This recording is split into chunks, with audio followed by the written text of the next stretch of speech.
ang brownie mix mo, gawin nating brownie churros. And here are the ingredients that we need. For this recipe, we will be using Queen brownie mix. Then we'll add 1/2 cup of Queen all-purpose flour and 1/2 teaspoon of Queen baking powder.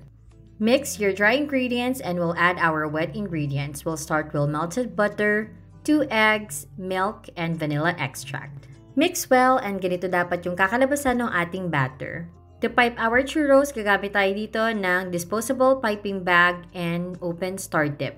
At i-pipe lang natin siya sa baking tray lined with baking paper. Depende na sa inyo kung gaano kahaba yung churros na gusto nyo. And to hold its shape, i-freeze natin siya for at least 30 minutes. After 30 minutes, we're ready to fry our brownie churros. Medyo soft lang siya pagkaluto pero as you cool it down, magiging okay din yung kanyang texture.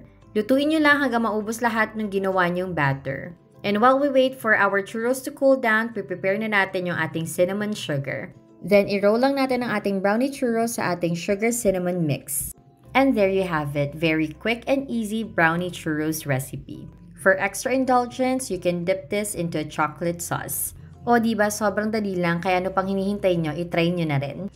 Get high quality and premium candies, herbs, spices, and other food items at Saymart and Z Spices online shopping app. For a wide selection of non-food items, you may visit Saymart.